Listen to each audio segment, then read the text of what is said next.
Bismillahirrahmanirrahim.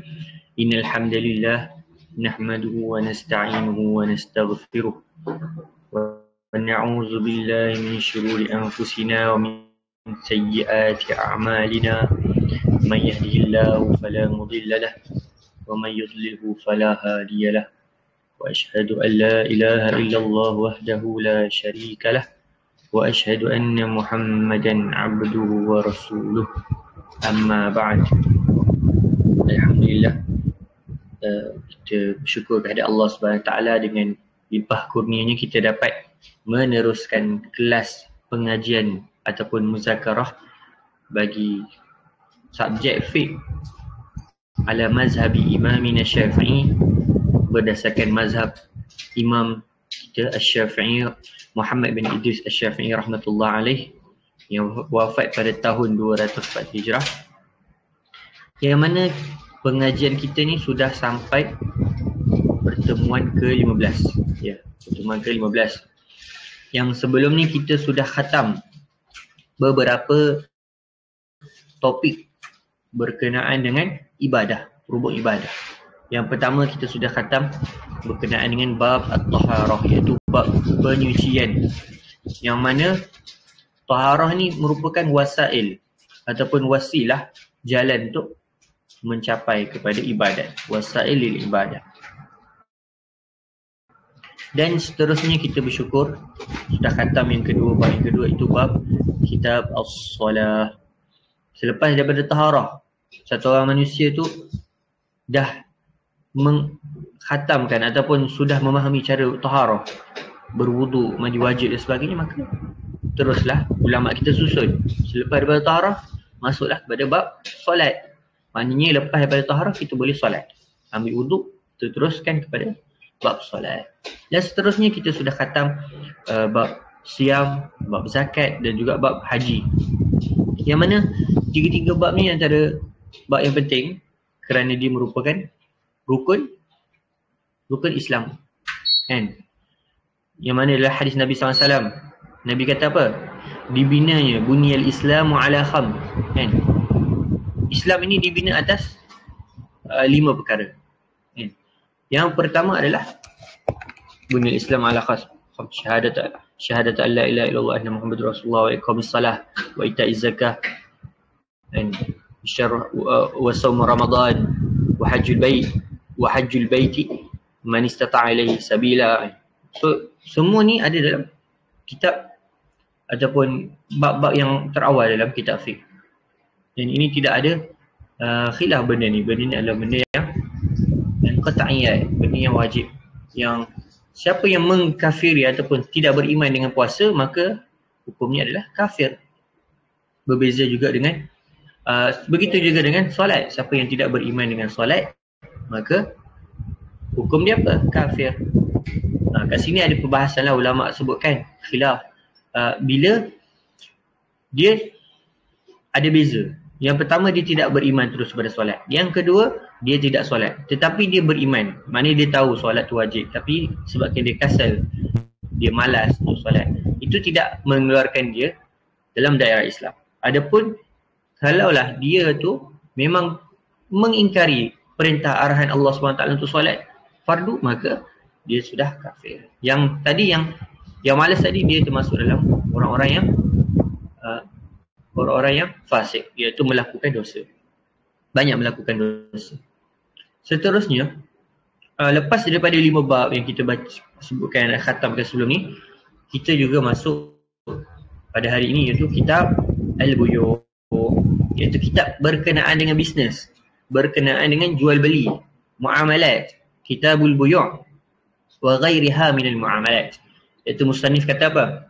Qadhi Abi Syuja' kata, ataupun dia letakkan tabwib bab ni adalah berkenaan dengan buyu', iaitu jual beli, jamak kepada bai'.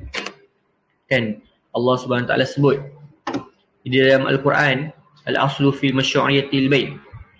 Allah Subhanahu Taala sebut apa? Wa halallahu al-bai'a wa harrama ar-riba.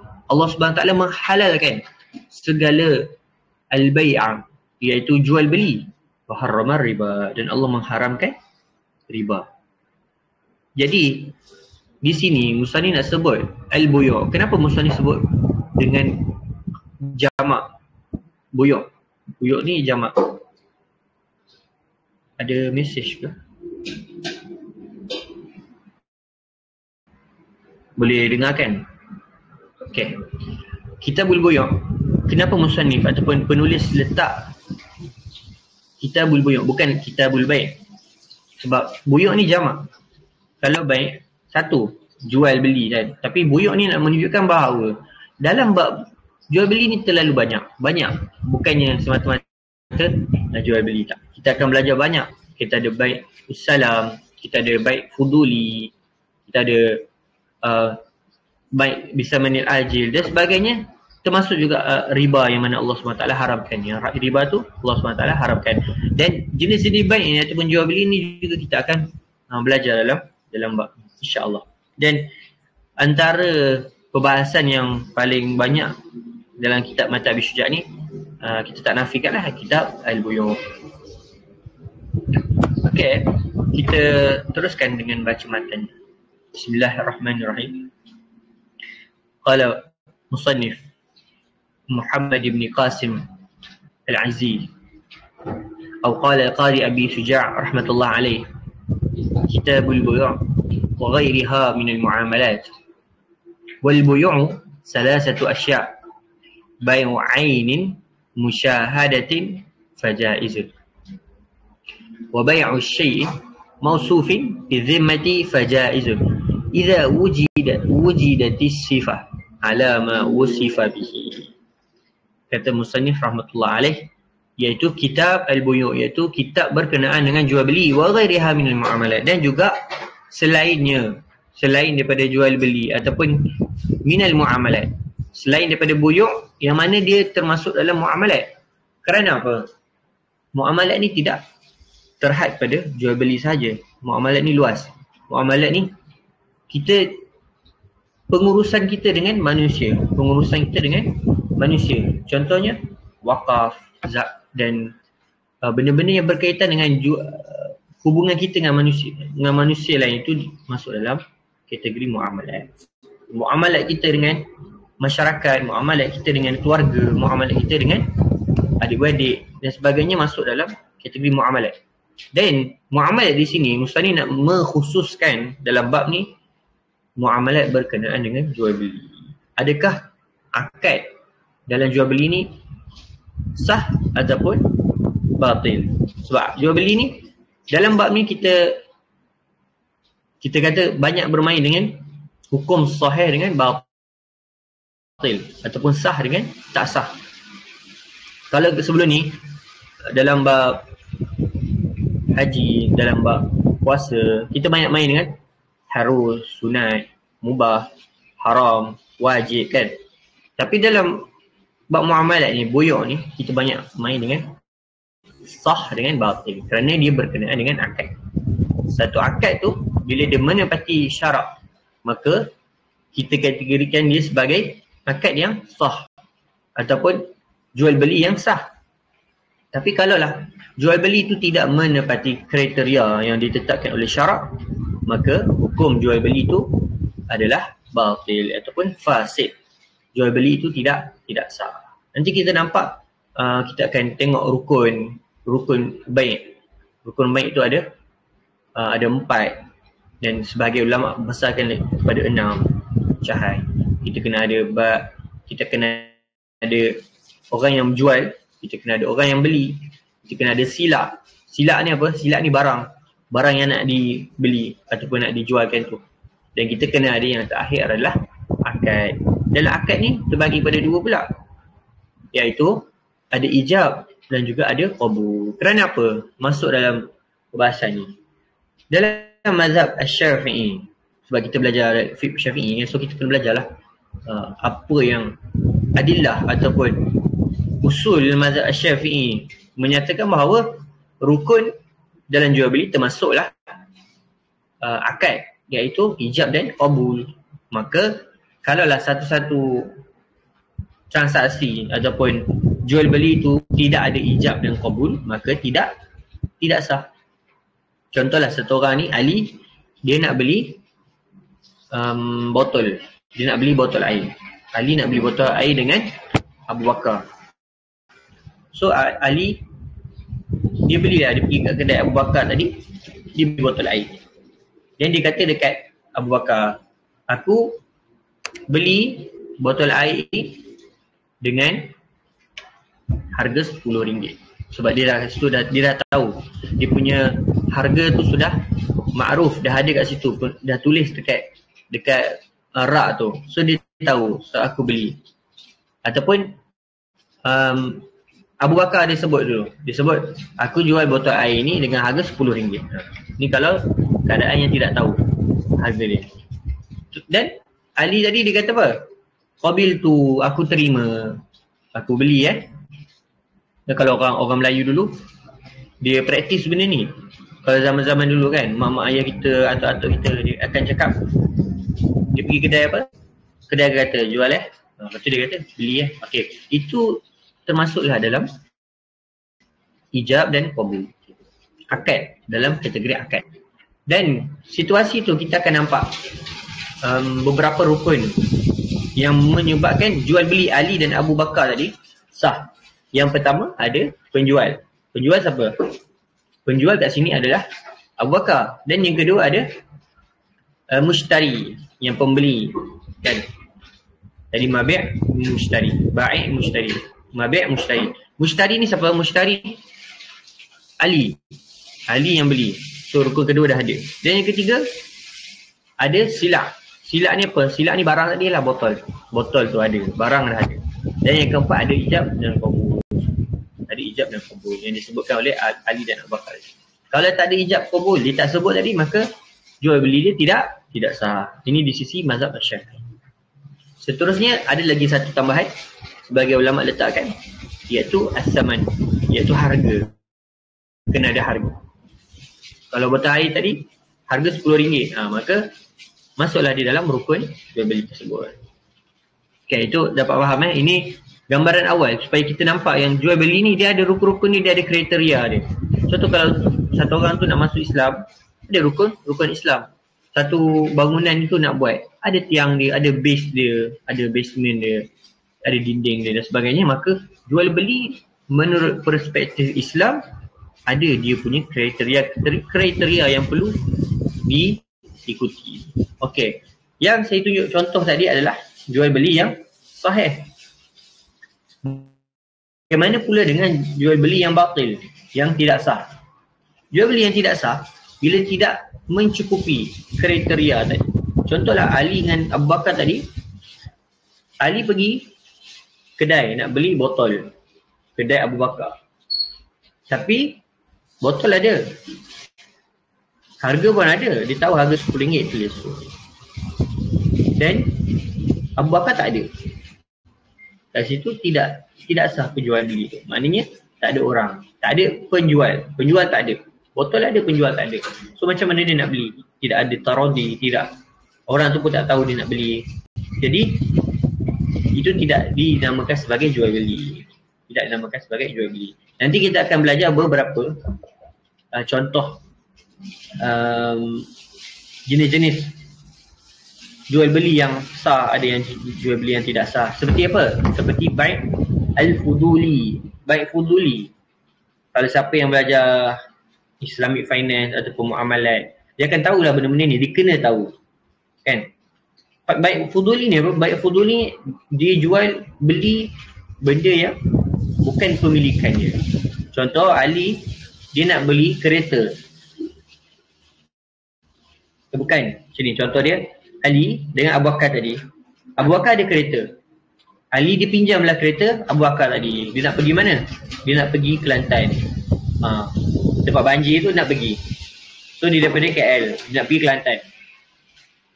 Jadi dia pinjamlah kereta Abu Bakar. Kereta apa? Kereta Myvi. Harga berapa? Harga RM40,000. Abu Bakar dibeli cash. So milik Abu Bakar lah kereta tu. Dipinjam. And then kemudian dibawa lah ke Kelantan. Sampai kat Kelantan, dia duduk kat sana seminggu. Tiba-tiba ada orang datang dengan dia kata, cantiklah kereta kau ni. pemodified macam mana ni kereta ni. Dah nampak macam buat. Kereta dia nampak cantik. Kereta dia cat warna kuning, Myvi semua kan. Dia modify semua. Kereta Abu Bakar tadi bukan kereta Ali, tapi Ali yang bawa, dia pinjam. Lepas tu Abu Bakar ni dia kata dekat orang tu, cantik kan kereta ni, kau nak beli tak? Aku nak jual 100,000. Aku nak jual 100,000. Maknanya harganya baru 40,000 Abu Bakar beli tadi. Tiba-tiba Ali ni nak jual kereta Abu Bakar tadi harga 100,000. Lepas tu yang orang yang ketiga dekat Kelantan dia kata, cantik orang ni pula orang kampung, tak tahu harga kereta dan sebagainya. Cantik, lepas tu duit banyak orang kampung kan. Banyak duit, banyak simpan emas dan sebagainya. Dia beli harga dengan RM100,000 kereta Myvi tadi. Lepas tu Abu Bakar ni baliklah jumpa dengan Ali. Persoalan dia, kita faham. Lepas tu Ali tadi, dia baliklah bertemu dengan Abu Bakar. Dan dia beritahu kat Abu Bakar, aku dah jual kereta kau tadi dekat Kelantan, harga 100,000. Tapi aku tahu harga asal 40,000 je kau beli, aku jual tadi 100,000. Untung lah, kita boleh share lah commission kan, 20,000 20% bagi kat aku macam tu. Persoalan di kat sini, adakah jual beli tersebut sah? Adakah jual beli tersebut sah? Okey. Jawapan dia, jual beli tersebut tidak sah. Kerana apa? Dikategorikan sebagai bai' al-fuduli. Dikategorikan sebagai bai' al-fuduli. Kemudian walaupun ada taradi kat situ. Walaupun ada taradi, dua-dua setuju. Ali dengan Abu Bakar pun setuju. Tapi dalam mazhab Syafi'i, bai' fuduli tidak sah. Bai' fuduli tidak sah. Sekejap bateri nak mati.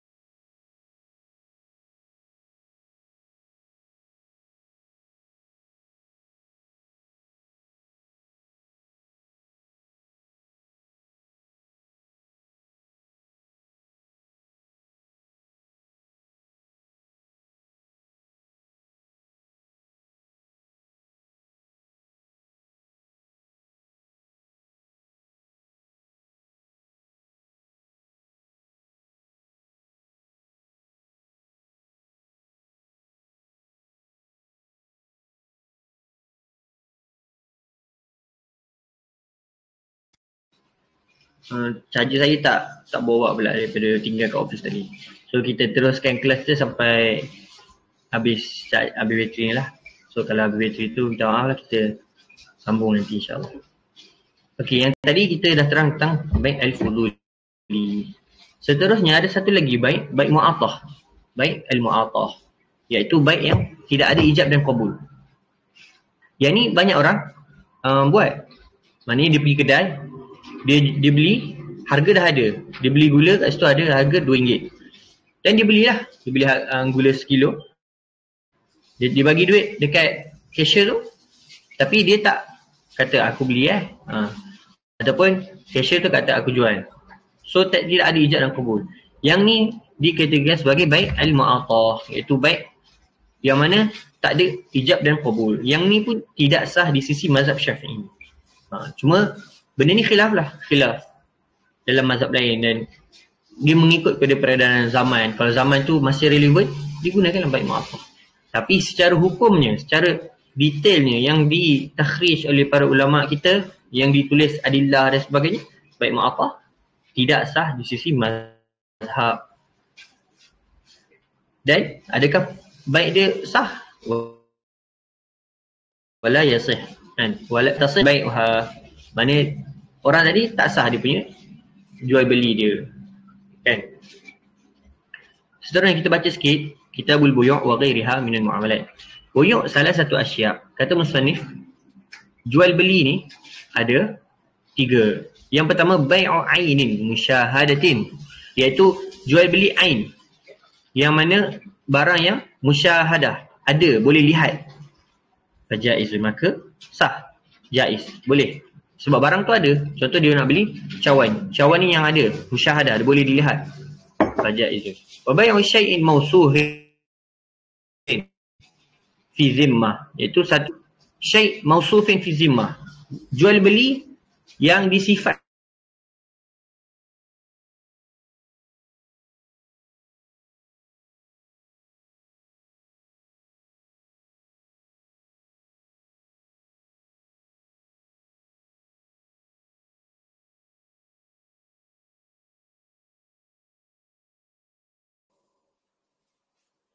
okey. Kalau kamera sini okey laptop ni dah mati dah. So kita belajar dekat sini lah. Saya nak tengok sikit dekat matan tadi.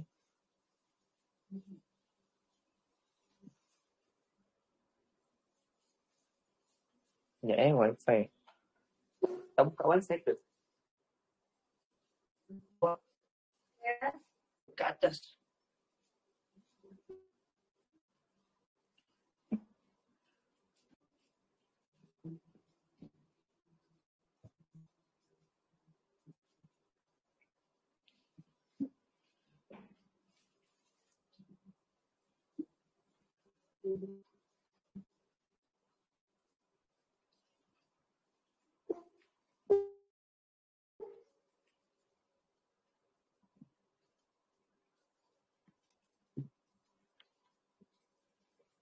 Okey dah. So,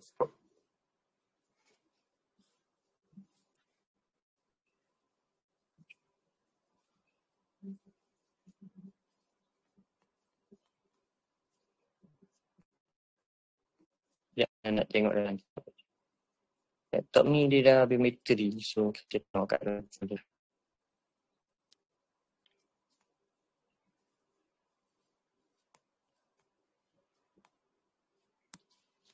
Bab embryo. So tadi kita baca bahawa buyuk ni ada, jual beli ni ada 3. Atau musannif ada 3. 3 jenis. Yang pertama tadi iaitu bai' ain musyahadah. Macam nak share screen? Tak boleh kalau dekat phone. Share screen. Okay, boleh.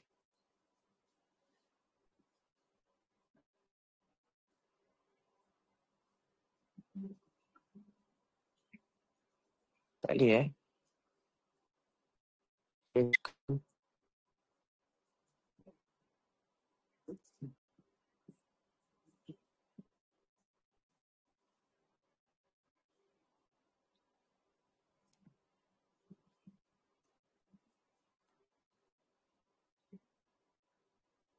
Okay, nampak Okay. Saya rasa nampak. Saya rasa boleh share. Okay, kita pergi tadi dengan 3 jenis bai'.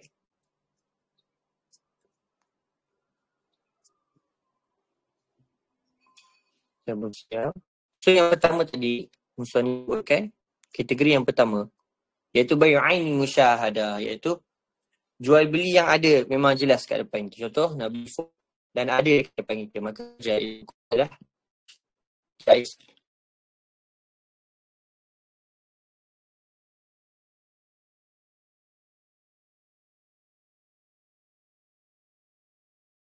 Sifat dia aja. Contoh apa? Contoh kita Shopee. Kita beli kat Shopee. Dia hanya tunjuk gambar sifat dia je. Dan benda tu tak ada kat depan mata kita. Tidak ada ain tu depan kita. Maknanya kita jual. Jual beli baik saham, jual dapat kemudian, ataupun dapat dulu bayar kemudian pun ada juga, baik sama ni ajil. Kan? Tapi yang ni nak menunjuk bahawa yang kedua ni, baik syai' masruf fi zimmah ni adalah jual beli yang sifat sahaja ditunjukkan. Contoh orang ni dijual, aku ada ayam. Ali dijual kat Abu Bakar tadi. Ali kata aku ada ayam yang mana sifat dia sekian-sekian. Sifat dia warna merah, dia bertinga, dia ada telur, dia bertelur dan sebagainya kan. So Abu Bakar minat lah aku nak beli. Mana dia tak nampak daripada depan ain tu. Jadi nama dia baik syai' mawsuf fi zimah. Fajrun iza wujidat as-sifatu ala ma wusifa bihi. Hukum dia juga jaiz. Hukum dia juga sah kalau tak beli jual beli yang ada sifat saja. Namun dia syarat dia iza wujidatis sifah ala ma wusifa bihi. Jika sifat yang disebutkan tadi oleh Ali tadi memang betul-betul ada.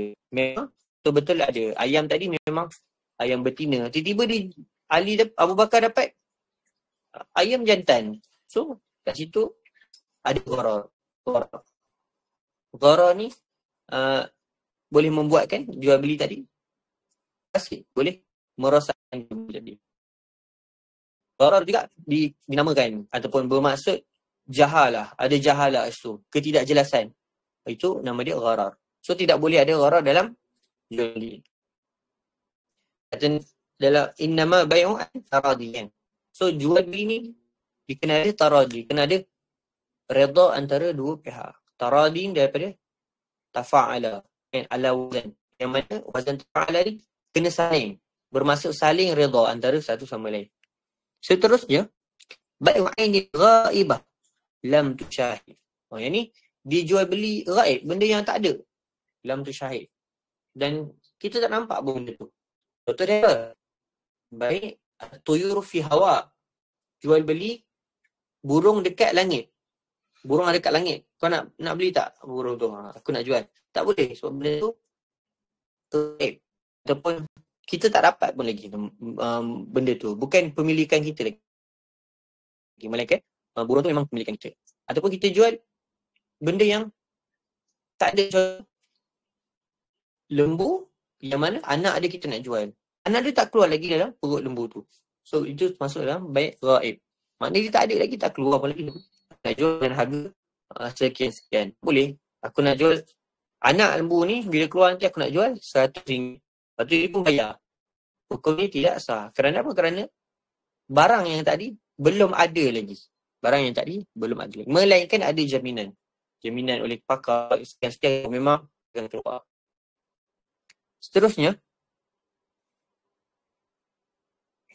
wa yasihu bai'u kulli tahirin muntafa'i bihi mamlukin wa yasihu bai'u 'ainin najisatin wala ma la manfa'ata fi. Maknanya dia kata sah untuk kita jual beli kulli tahirin muntafi'i bihi mamlukin. Maknanya sah untuk kita jual beli benda ni semua yang suci. Contohnya yang kita beli dekat Speedmart ataupun kita beli makanan, beli dekat pasar raya, beli roti.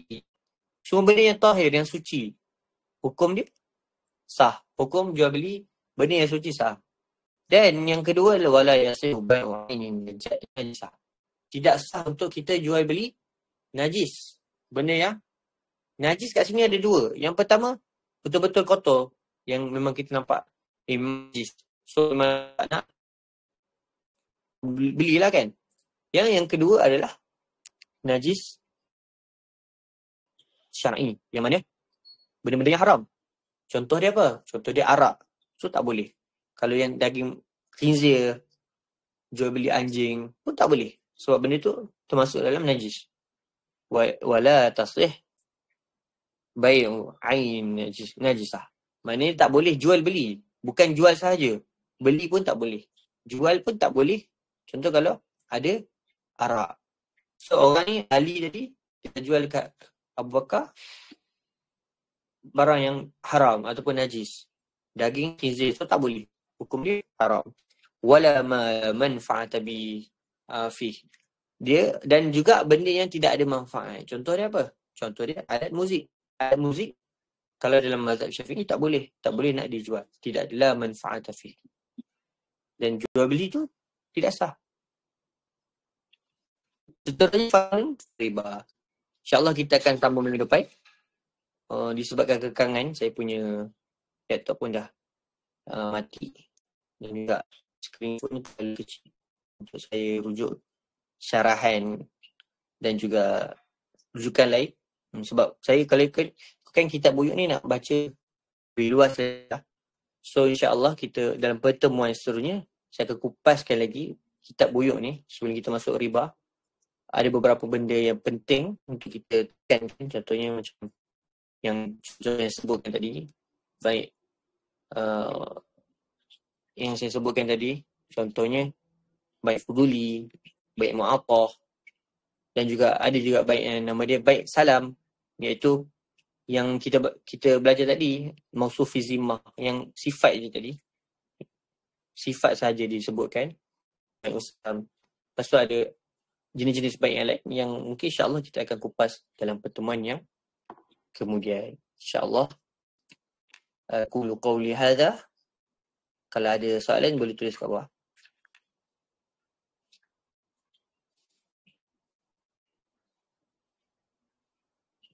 Macam mana nak tutup skrin?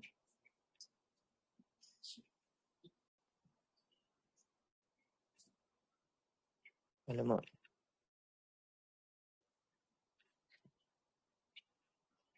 Okay.